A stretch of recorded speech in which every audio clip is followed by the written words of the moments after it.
అందరికీ నమస్కారం. నా పేరు రంగనాథ్. సూర్యార్ఘ్యం గురించి కొంతమంది అడిగి ఉన్నారు. కాబట్టి ఒకసారి సూర్యార్ఘ్యం గురించి చిన్న క్లుప్తంగా అందులో ఉన్న విషయాన్ని ఏంటో నేను వివరంగా చెప్తాను. అదోసారి శ్రద్ధగా వినే ప్రయత్నం చేయండి.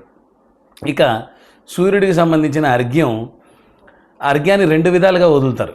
ఒకటి ఏదన్నా సంధ్యావందనాది క్రతువులు బ్రాహ్మణులు, క్షత్రియులు, వైశ్యులు చేసేటటువంటి సంధ్యావందన ప్రక్రియలు ఉంటాయి కదా. ఆ సంధ్యావందన ప్రక్రియలో సూర్యుడికి వదిలేటటువంటి అర్ఘ్యం, ఆ అర్ఘ్యం తీసుకొని సూర్యుడి యొక్క శక్తి పుంజుకుంటూ ఆ తర్వాత అరుణారుణ కాంతులతో సూర్యోదయం జరుగుతుంది. అదొక రకమైనటువంటి అర్ఘ్యం.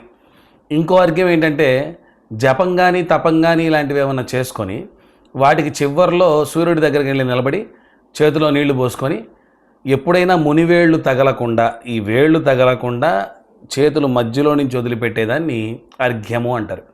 ఈ అర్ఘ్యాన్ని సూర్యుడి దగ్గర వదిలేటప్పుడు కొన్ని నామాలు చెప్తారు. ఆ ముందు అసలు దీంట్లో ఒక చిన్న విషయం చెప్తాను. అర్ఘ్యము అన్న పదం ఎక్కడి నుంచి వచ్చింది?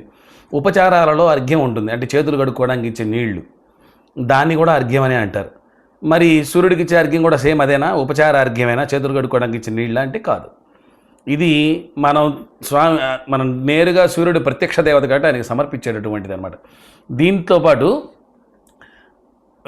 అర్ఘ్యం అంటే ఇంకోటి విషయం ఏంటంటే దేవతలు శబ్దప్రీతి కలిగి ఉంటారు. మామూలుగా దేవతలందరూ కూడా శబ్దప్రీతి కలిగి ఉంటారు. అందుకే వేదం వినబడింది అంటే శృతి అన్న మాట ఉంటుంది. వేదానికి రెండో పేరు శృతి. మనం చెప్పినటువంటి మంత్రం కానీ శ్లోకం కానీ వాటి ఉచ్చారణ దోషాలు లేకుండా పలికినట్లయితే ఆ యొక్క దేవతలు మనకి అనుగ్రహిస్తారు అనేది వేదవచనం. అలాగే సూర్యుడి ముందు నిలబడి మనం ఉచ్చారణ దోషాలు లేకుండా పలికి సూర్యార్ఘ్యంగా మనం ఇచ్చినప్పుడు మరి అక్కడ ఏం చదవాలి అంటే కొన్ని నామాలు చెబుతారు. మిత్ర, అరుణ, ఇలా కొన్ని నామాలు ఉంటాయి. ఈ నామాలన్నీ మీరు ఎక్కడ వెతకాలంటే కష్టమేమో అనుకుంటేటైతే ఆదిత్య హృదయంలోకి వెళ్ళండి.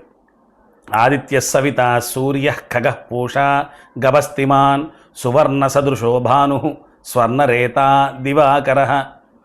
దీంట్లో ఆదిత్య, సవిత, సూర్య ఇలా వరుసగా పేర్లు ఉంటాయి. మీరు ఈ పేర్లని ముందు ఓం చివర నమః పెట్టి నామాల రూపంలోనే చదవచ్చు, లేకపోతే పరిపూర్ణంగా ఆదిత్య హృదయాన్ని మొదటి నుంచి చివరి దాకా చెప్పేసి అర్ఘ్యంగా చివరిలో వదిలిపెట్టేసేయచ్చు.